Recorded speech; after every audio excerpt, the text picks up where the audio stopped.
If you'd like to help me out with some financial support for Creativity Found, you can make a one-off payment or start a subscription from as little as £1 or $1 by visiting buymeacoffee.com/creativityfound. There is, of course, a link in the show notes.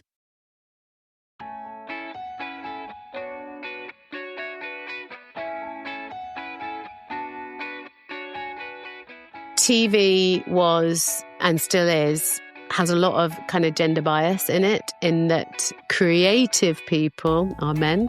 Editorial jobs, producers, directors tended to be male, and women were very much pointed towards administrative, business, commercial roles. My whole narrative about myself, having been an entertainer, considered myself a fully creative person, I started to tell myself a story. This is in my mid-20s, that I wasn't a creative person. Also wasn't an academic person, because I somehow, like an interloper, managed to get myself in there without a degree. I wanted to live with more art and aesthetics and music, and I wanted to know music better, and I wanted to write songs, and I wanted to see whether I could make a go of it as a songwriter. But I wouldn't change it. I absolutely love it. I don't mind the fact that I'm always on 7 days a week. That doesn't bother me. Some people ask me, how do you manage when you don't have a weekend? And I wouldn't trade it. And yeah, it's been the best thing that I've ever done. It's been brilliant. And I just want to encourage everybody else to do it as well. Hi, I'm Claire. For this podcast, I chat with people who have found or refound their creativity as adults. We'll explore their childhood experiences of the arts, discuss how they came to the artistic practices they now love, and consider the barriers they may have experienced between the two. We'll also explore what it is that people value and gain from their newfound artistic pursuits, and how their creative lives enrich their practical, necessary, everyday lives. This time I'm chatting with Tricia Duffy. Hi Tricia, how are you? Hello, thank you so much for having me. I'm a big fan of your show, so it's really lovely to be on it. Oh, thank you. You're very welcome. Start by telling me what your current creative outlet is, or maybe outlets are. I guess I have two. I'm a songwriter and I'm also a podcaster like you, and my podcast is about creativity. So, yeah, I'm very passionate about living with creative balance, however that looks. My primary kind of creative outlet is as a songwriter, but I also try and invest time in more aesthetic pastimes so that I can kind of keep that brain plasticity happening to help me with my kind of well-being and cognitive function as I get older. But songwriting and podcasting, I guess, are the primary outlets. Yeah, but being open to it generally everywhere else as well. Exactly. And then when you were younger, did creative activities play an important part in your life, whether at home or in education? I was a creative child because I loved singing and I loved writing poetry. Those were kind of my two outlets. So guys, it doesn't take a psych major to see how I've become a songwriter later on in life. But I think we're of a similar generation, and it was a risk-averse kind of environment that I grew up in for good reason, because my parents were both wartime and post-war babies and obviously had lived through kind of some significant lack and scarcity and hardship. And so for them, they were very keen for me to explore career ideas that allowed me to keep lights on, roof overhead, and food on the table. So they were very kind of like, you can do your drama and you can do your music, but you have to do it as a hobby. You need to think about something that's going to be safer and more secure for a job. And I completely understand that and can't blame them for it at all, because we are all products of our upbringing. But it did mean that I had quite a lot of narratives and sort of social expectations around kind of what being a good kind of human, socially acceptable, feminist, etc. are. And that was very much outside of creativity, I guess. Well, I really shocked my father when I said, okay, if I can't be an actor, which is what I really wanted to be, then I'm going to be a social worker. And he just put his head in his hands. Oh my God. He was like, now I don't even know what to wish for. Social worker, are you crazy? You didn't become a social worker, but when you then finished school, did you have thoughts and actions on what you were going to do to become this sensible person in society that keeps the lights on? Oh, I guess I was quite rebellious. I mean, I left school at 16 with no qualifications, and my only ambition at that time was to go to America. I mean, I literally was completely single-minded because I was so influenced by television. At those days, we had, 4, or did we have 5 channels? We might have only had 4 channels. We had 4. 4 channels.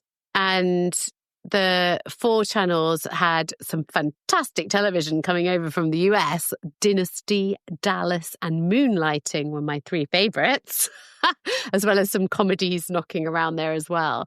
And I just took it completely on face value, as naive as I was. When I was in my teens, I just looked at the TV and I thought, in America, you can do anything. I mean, there's space, opportunity, there's money. And I was living in an area just outside Portsmouth, which, was not that salubrious. And yeah, I just became completely sure that if I could just get to America, my life would be completely fine. So as soon as I was 18, I interviewed for a job on cruise ships, which was the kind of viable way that I could get to America without doing it illegally or having a fortune to be able to try and get some sort of visa, which I didn't have the money for that. And yeah, I'd only just turned 19 when I left to go to New York to work on cruise ships for the first time. I mean, nobody did this as well. I mean, most of my friendship groups, nobody went to university, nobody really traveled that far. To have this opportunity and to kind of step out of what was the normal kind of path for people and go to America. All of my friends came to the airport with me, like a massive send-off, because it was such an unusual thing to do.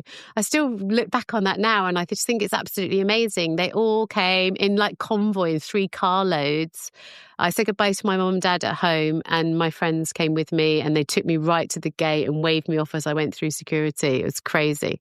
So then what was your job on the cruise ship? So I spent the first year working as a gift shop assistant because that was the job I could get. And I just campaigned from the moment I arrived there to get the entertainment department to use me. So I would run the spotlight, I would sing whenever they needed somebody extra to sing, I would participate in anything they needed as like this sort of free unpaid worker for the entertainment team. And I did 11 months in the gift shop and came home after that 11-month contract, and then just again went back to every single cruise line saying, I'm a hostess, I want to be a hostess. I've just been doing this, I've been volunteering and doing all of these things. And the same cruise ship that I'd been on before actually hired me back as a hostess in the entertainment department. And then I spent another 3.5 years on cruise ships in the entertainment department. So you were singing, entertaining, calling bingo, telling jokes, host quiz shows, teach line dancing. It was just a full-on entertainment all day, every day, keeping everybody happy and amused with our personalities and our skills. It was amazing, and traveling all over the world. My first run was New York to Montreal down the St. Lawrence River. So that was Canada and America, all stops along the way. Maine and New England, what they call the fall foliage cruise, where it's all absolutely stunning and you're going down little waterways and, the trees are orange and beautiful either side of you. And then I did Caribbean stint. So yeah, you're in other territories then, and Mexico. And then I did the Panama Canal. I've been through the Panama Canal 7 times, which is quite extraordinary really, because the ships that I was placed on just happened to retransition. And I did a stint out of San Diego down to Mexico. I did an Alaska run 1 year, and then we stopped in Barcelona in 1992 for the Olympic Games and became a hotel for the Games. And then crossed the Atlantic to New York, where they started the same similar runs, the fall foliage. You change route basically 3 or 4 times a year to follow the weather and the customer requirements, I guess. Fabulous. Why did you stop that? What was your reasoning? What was your plan for happening next? So I wanted to travel differently. I sort of got the travel bug from being on cruise ships, but on cruise ships, as you can imagine, you never really get to understand the culture of a place in terms of what happens in the evenings, primarily because you're there during the day most of the time. And we used to have the odd overnight in Puerto Rico and places like that. But generally speaking, we worked in the evenings and we saw places during the day when they're at their most beautiful, one could argue. So a new bug came, which was, I'm a traveler now and I understand different cultures and I can get myself from A to B. I understand how things work. And I'd like to travel somewhere where I could stay in a place and actually see it in a little bit more detail. And so I cooked up a plan. I'd saved a lot of money, so I was quite wealthy. So for my first year, my first 11-month contract, I broke even and I had to get a job in a karaoke bar in Portsmouth to manage over the time that I was home before I went back onto cruise ships as a hostess. When I went back though, hostess, I earned pretty good money. You have all your food paid for. I mean, it wasn't like a big salary, but I didn't have really anything to spend it on. No accommodation, no food. I didn't pay tax because I was not domiciled anywhere. I was on what they call a C1D, which is a seaman's visa. You don't live anywhere. I had no dependents, no expenses. All I had to do was occasionally buy myself a formal dress for the formal evening. That was pretty much it. So I saved really well. I used to get postal orders and put them in the post to my mum and dad, and they put them in the bank for me. That was the system in those days. And so I came home with quite a few savings and I decided that I wanted to go traveling. So I went off to Australia and Southeast Asia by myself for about another 11 months, just basically saw the world by myself. I went completely on my own. And this is before mobile phones as well. So I was quite sort of like independently minded going off. I don't know if I'd have the bravery to do it now, but I did then. And then after that, I thought, well, it's time for me to kind of come home and get a job because obviously I'd depleted quite a lot of my savings at that stage. And I thought, well, it seems logical to me that I work in telly because on the cruise ships, I was entertaining and I was scheduling events and understanding how audiences worked and all the rest of it. And I think that seems like a logical thing for me to do, not knowing, as I now know, that in those days, to get a job in television without a degree from a red brick university, whatever one of those was unheard of. I mean, you just couldn't even get an interview because they would cap at graduate. If you weren't a graduate, you couldn't even get through the door. But luckily for me, I had a friend who was a graphic designer. He'd gone to art school from the same school that I'd been at, and he was working on a sports TV show. And I was going for interviews and just getting absolutely nowhere.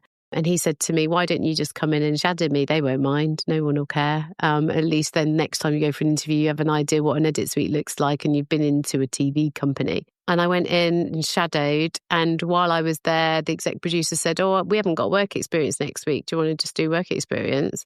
And so I went in the Monday to start doing work experience. And on the Tuesday afternoon, he says, if you shadow the next 2 days, the PA, you can have a shift on Saturday because someone had been off sick for a long term. So I was just so lucky, right place, right time, that I got my first paid work. And that girl that was off sick, she had glandular fever. She was off sick for another 6 weeks and I took all her shifts. And that's how I got in. That's how I started. At the end of the 6 weeks, she came back and she happened to get promoted and I took her job, basically. It was just so lucky. But TV was, and still is, has a lot of kind of gender bias in it, in that creative people are men. Editorial jobs, producers, directors tended to be male, and women were very much kind of pointed quite clearly towards administrative, business, commercial roles. And it was very unusual to see girls kind of finding roles within the creative side of things. And so my whole narrative about myself, having been an entertainer, considered myself a fully creative person, I started to tell myself a story. This is in my mid-20s, that I wasn't a creative person, also wasn't an academic person because I somehow, like an interloper, managed to get myself in there without a degree. And I told myself this whole story that I was better at the business and the admin anyway, and I'm organised. And I became very good at it because we do things long enough, you become good at anything, right? And so that was really like quite a big turning point in my life where I started to discount my own creativity and that part of my whole identity, really. Yeah, I can understand how you kind of get led. You don't mean to, and it kind of leads you that way. So then tell me about that whole time, your working role then, how did that develop? And also, what about the rest of life around work? How did that carry on? So I worked up the ranks within television really successfully. I mean, I had an amazing career, which I still do have a sort of sideline in television because I still keep that going as a consultant now. I worked through the ranks as a production assistant to production coordinator to production manager. Then I became head of production. Then I became head of production at a broadcaster. I worked at Sky. I was responsible for negotiating all of the content that was original content for Sky 1, 2 and 3 as it was in those days. I mean, we were doing brand new things that had never been done before. The sort of like the preamble before streaming as it's now experienced today. So it was quite exciting. And I worked on some quite kind of new, innovative things. But as I say, always from the kind of commercial business side of things. And I decided to launch my own business, which I guess now I look back on, it was a preamble for this whole kind of creative life that I now live. I wanted control about how I spent my time. By the time I decided to set up my own business, I was working as this sounds like W1A for any of your listeners who are familiar with that story, but I was working at the BBC and my job title, honest to God, was Head of Transformation. Yes, it was. I was responsible for saving £1 billion over 5 years. And it was obviously, as you can imagine, a really difficult job and not a popularity contest winning job either. Very, very, very hard. Took all of me to do it. I did it for 4 years. I just became completely burnt out because I would be in my first meeting at 8 and my last one at 6. And there was zero time to do anything other than just rush late to the next meeting. It was like a perpetual cycle. And I really, really wanted more time with my children. I had 2 kids by then and more time to decide how I would spend it. Because what I observed at the BBC was that I would spend a lot of my time, what I would call buffing the machine, that was of no value to anybody at all, as far as I could tell. It was of no value to the licence fee payer. It was of no value to audiences. It was of no value to the staff. And it certainly wasn't of any value to me. The first couple of years at the BBC, I really enjoyed it because I went in there from the commercial sector and was seen as a breath of fresh air where I'd be like, well, that's just stupid. We're just going to do it and cut through a lot of the crap. But the system wore me down. And I can remember going one time to the executive committee to ask, metaphorically, to ask permission to spend £5. It cost me £10 to ask permission to spend £5 and I'm the expert. It's just stupid. It's just stupid machine. So, yeah, it really wore me down. And at one point, we had some bereavements within the family. We had a bit of loss, and that was a wake-up call for me. And I was just like, I just got to get out of here. So I decided to launch my own business so that I would get more control back. And that's been running now for 13 years. And it was really successful. I mean, as soon as I was available in the marketplace to do consulting work, to help people understand complex problem solving in the media sector and using my strategy skills, I was really sought after. So it was really successful. And it just gave me control, which allowed me to just choose not to work Friday afternoons and pick up my own kids from school, or, do my work on a Sunday morning when my kid was playing rugby in the clubhouse. No one cares when I did my work. I could displace things. And so that was my first taste of how life could be. I didn't need to be presenteeism at a desk from Monday to Friday, 9 to 5 minimum, and probably a bit more either side. I could actually control how I spent my time. And then alongside that, creativity-wise, I still sang. So that was really the one thing that I held on to, was that I was a singer and I sang in choirs and I got a part in a musical at one stage. I had singing lessons regularly and I did some sort of weekend type things, but always in the outside. So it was very much confined to being a hobby. Are you thinking of starting your own podcast and looking for a little advice from someone who started from scratch and hasn't looked back? That's me, by the way. Then book a podcast startup sanity check with me so we can work together to clarify and simplify the process of starting a show. I have been podcasting with Creativity Found for 4 years. I have won and been shortlisted for prestigious podcast awards, been a guest on other people's shows, and attended many podcast-specific events in the UK and US, where I have made lots of podcasty pals across all genres. For my second show, Podcasting 2.0 in Practice, I have had the privilege of talking to industry experts, as together we teach creators how to benefit from and implement the latest Podcasting 2.0 technologies. In this paid 4 hours chat, we can talk through your content idea, how to record, which platforms are worth the money, how to get your show to all the listening apps, what you need to know to future-proof your show, and much more. Please note, I will not tell you how to have a chart-topping show in your first week, nor how to pitch to sponsors. I will, however, act as a mentor whom you can run your ideas and questions past. The decisions you make with the knowledge you gain are all your own. Visit creativityfound.co.uk/podcasting to find out more. And there is, of course, a link in the show notes.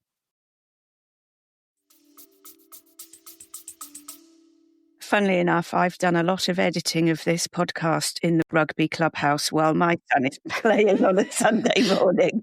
As you know, the season is when the weather is rubbish. So you can only be that supportive of your child. If it's raining, then I'm sorry, no. Exactly. Take up tennis, for goodness sake.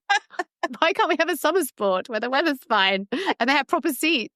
For goodness sake. Oh, dear. So while you're doing that consulting then, that's really good, and you're doing the singing. So at what point, or was there a catalyst, or was there a point at which you started to say, I want to be more involved with these creative activities, with the singing that I'm enjoying? I want to make that a bigger part of my life.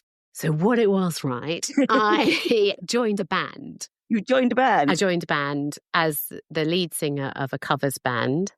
And then from the covers band, I ended up in a duo with the lead guitarist from that covers band. Because of happenstance, somebody asked us, was there any chance you could do a smaller thing in the day? We were playing, like, headlining a village fete. Headlining a village fete. Still headlining. Indeed. And they needed somebody to fill a slot in the afternoon. And so they said to me and Al, who was the lead guitarist, you two could do something for an hour to fill this gap. Someone's dropped out, blah, blah, blah. And so we ended up rehearsing something up. And so then I was in a duo and a band. And the duo was quite creative in that Al, who I was with, was a very good musician. And he would be like, if we're going to do a cover, we're not going to do a cover like the cover. We'll do a head-turning version of it. And we did that for a couple of years. And then one day I said to him, we should write our own. And he said, all right, you start. Let me know when you got something. Or something along those lines. And I said, okay, fine, I will. So I went on Udemy, the website that has all the courses for like a Udemy, tenner. Yeah. And looked up how to write songs. I mean, literally, although I had written songs as a teenager along with my poetry and stuff, I still have little piles of lyrics that I wrote as a teenager. So it wasn't exactly my first time, but I thought, well, I should look into how this happened. And so I went on this Udemy course that was $10.99 in the January sale, and I just started writing. And I wrote one, and I sent it to him as a voice note, and I played guitar terribly at this point as well. I mean, I literally picked up the guitar and learned like 5 chords so that I could write a song. And he took about 3 days to listen to it. When I was in there, he hates it. And when he did actually finally listen to it, he was like, unbelievably, this is quite good and has great potential.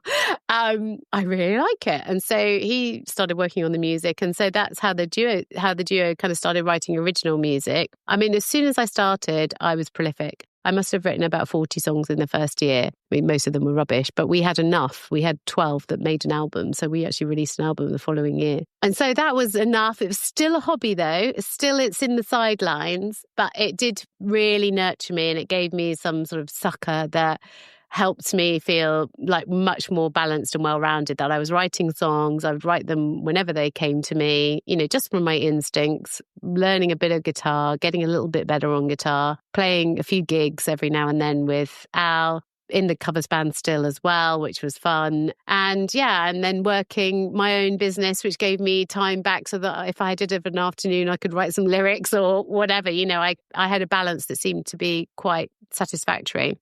And then the pandemic hit, and this is when there was another big shift. I guess it's worth saying that during that time where I'd sort of had this, I work as a consultant, and it's not just a cottage industry, it's a proper business. And I have this other thing that I'm a songwriter and I do this as a sideline. It's my hobby. That felt quite satisfactory to me, but I still told myself a little bit of a story that I wasn't a creative person. Oh yeah, I write songs, but I'm better at business. That's where my strength is. And during the pandemic, as you might imagine, the television industry, which is my specialism in my consulting business, was absolutely decimated. So the work really, really dried up. And the work that I did have, the remaining bits of work that I had, all the joy went out of them, because I was no longer with flat-edged pen and a whiteboard in a meeting, kind of taking people through a journey, which when I look back on it now, the performative aspects of being a consultant were the things that were also giving me a lot of nourishment, in that, I was on stage almost, if you like, controlling a boardroom of usually grumpy old men and asking them really challenging questions and putting them through their paces and just trying to help them to imagine a future and all of these kind of things gave me a lot of kind of joy. And I was good at those things. I'm a good communicator. But I still didn't recognize that as creative, if you see what I mean. I was still kind of tied up with this whole social narrative of, I'm not a creative person. But the pandemic gave me time to think, and I started to explore this idea of using a 10-year plan, which is a tool that I use with my business clients on myself. So this is how my podcast kind of arose as well. But this is a couple of years before I decided to share it with the world. I was just doing it as a personal little activity. So 10-year planning, very, very useful tool for businesses because it allows more imagination. It stops them from the whole kind of 3 years, or we would never be able to do that because in 3 years we wouldn't have the money. In 10 years, you can really allow yourself to be imaginative. So I just started doing a little 10-year planning process on my own, very quietly. I didn't tell anyone I was doing it. I just started doing it for myself. And I wrote an article on LinkedIn about why we needed personal 10-year plans. And so many people started direct messaging me on LinkedIn going, I just saw your article. How are you managing to balance being a songwriter and being a consultant? I'm a photographer. I'm an artist. I'm a this, I'm a that, and I want to do it. And so I bravely changed my LinkedIn profile to say consultant/songwriter. And then that got another flurry of people getting in touch with me going, how have you done that? How have you changed your... And I was like, I literally typed it into LinkedIn and you could do that too. It's all just characters in a box. Go ahead. I say you can. Just do it. What's the worst that can happen? And around that time, I turned 50 as well. And I think that's quite another important factor, that it gave me a bit of confidence and it made me ask questions about what I might want for the remaining half century of my life and whether or not I was happy with the balance that I had. And I decided I wasn't. I really wasn't. And in 10 years' time, I wanted to live a more creative life. I wanted to live with more art and aesthetics and music. And I wanted to know music better. And I wanted to write songs. And I wanted to see whether I could make a go of it as a songwriter. And I didn't mind about having less money because I had less money in the pandemic and it didn't bother me. I just stopped spending it. I stopped going out and I didn't mind it. I mean, obviously there were horrors in the pandemic, but there was some good for me that came out of having less, being more frugal, that really served me very, very well. So although it felt quite scary in the experience of it, it really served me well because it made me reframe what enough was, how much I really needed, how I wanted to spend my time versus earning money for commodities that I didn't really need or enjoy. So all of that kind of framing happened, and that caused me one Tuesday morning, for reasons that are quite inexplicable, although I can see how some of the kind of breadcrumbs that led me to that when I look back on it. I searched on the internet one Tuesday morning, sitting right here at this desk, Masters in Songwriting. I should say that I did do a degree in the meantime, while I was working full-time. I did a degree with Open University because I did have that chip on my shoulder about not being a graduate. And so I did a degree in economics and social science while I was working full-time. It took me 6 years through OU. So I had a degree and I thought, well, maybe I can do a master's in songwriting. What's the worst that can happen? Maybe I can't. I don't have a music degree. I have an OU economics degree, but maybe I can. And I filled in the form for an institution that's very close to where I live, the Institute of Contemporary Music Performance. They did a master's in songwriting. It was one of the only in-person ones that I could find. Obviously, this was just off the back of the pandemic. And I hadn't said anything to anybody about it, not a single person, not even my family. I filled in the form and the admissions must have been having a slow day. I hit send and within about 3.5 minutes, I get a call. Hi, admissions team at ICMP. Should we book you in for an audition? I was like, hang on a minute. I just filled in the form. Oh, well, they said, just do the audition. If you get offered a place, you can decide whether you want to accept it. And I said, oh, okay then. Booked in the time. And I thought, I better tell my family that I've decided to do this. And I did a master's in songwriting. It took me 2 years. And that gave me a lot of confidence in different aspects. So first of all, academic confidence, which I really lacked because of the whole leaving school at 16 with no qualifications. It also gave me confidence as a songwriter. I was able to learn how to write in lots of different ways besides my instinctive ways that I did before. And it gave me a love of research as well, critically. And as you know, Claire, my podcast is a research podcast. It's a research-based podcast. And so that gave me really fantastic foundations and tools of how to research topics and how to cite other people's sources and all the rest of it so that I could create this research-based podcast that really does exactly what I've done, which is say, do you want to live a creative life? It's not too late, just like you and Creativity Found as well. It's never too late. You are a creative person. You always have been. And here are some resources to support you to make that transition. Your podcast is called In 10 Years' Time, and it's born out of you doing your own 10 years' time for yourself and helping others do it, or at least they can use some of the tools. They might not do all of it. So then I'm going to go like, the proof is in the pudding here, Tricia. When your TV consulting work comes back, because we're not in COVID anymore, are you being true to your mantra, and how is your life balancing work, creativity, and making you feel happy for what you want to feel happy about?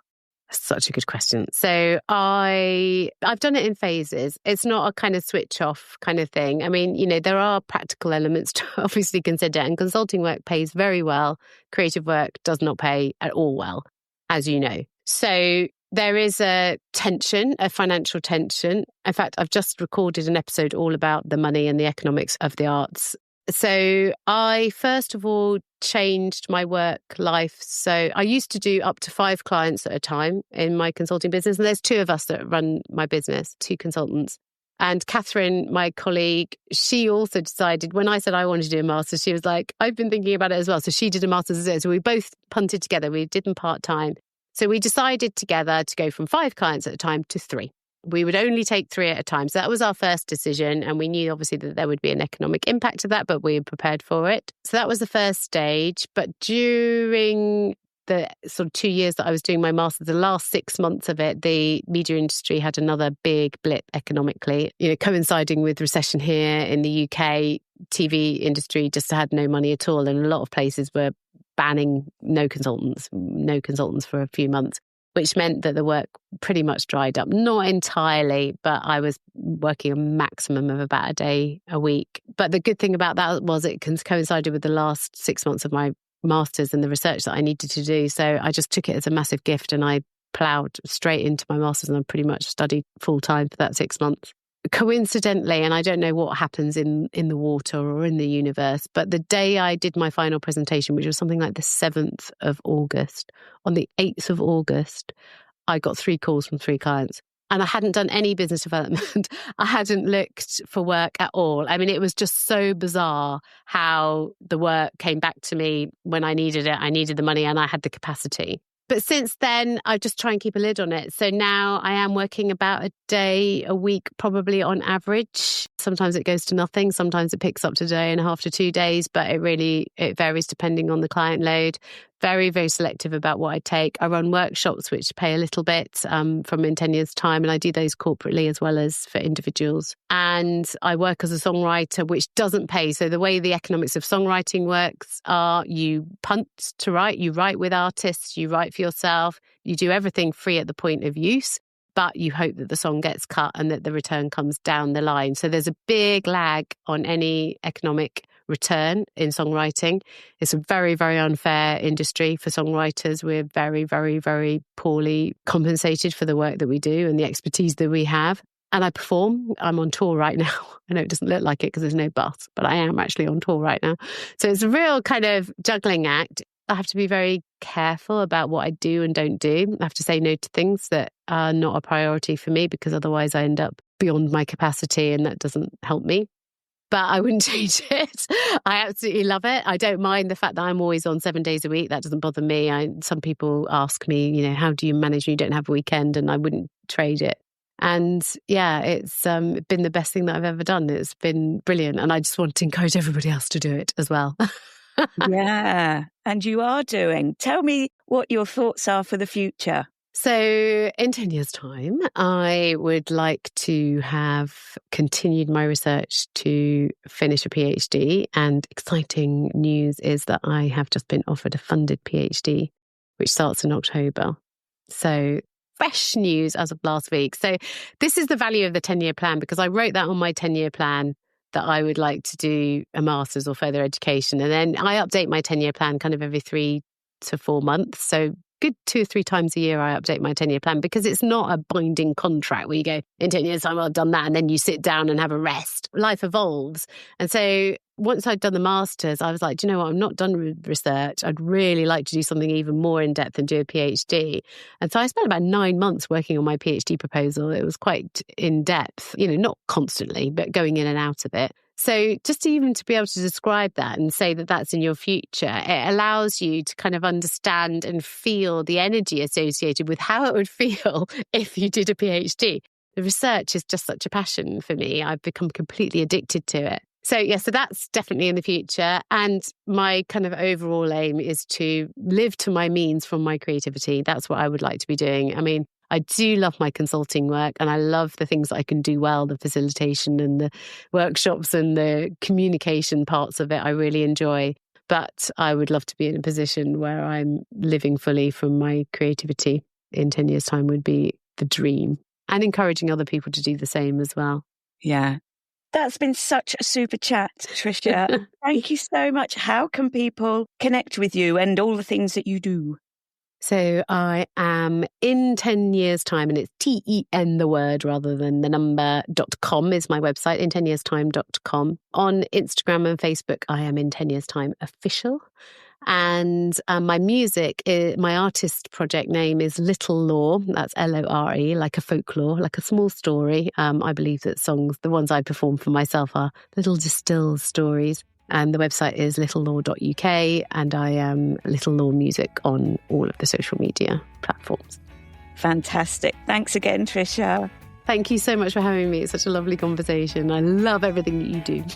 Thank you. I hope you enjoyed this episode. If you did, perhaps you'd like to financially contribute to future episodes at buymeacoffee.com/creativityfound. There's a link in the show notes. If you are listening on a value for value enabled app, such as Fountain, True Fans, or Podcast Guru, feel free to send a few sats my way. And if you have no idea of what I'm talking about, you can find out more by listening to my sister podcast called Podcasting 2.0 in Practice.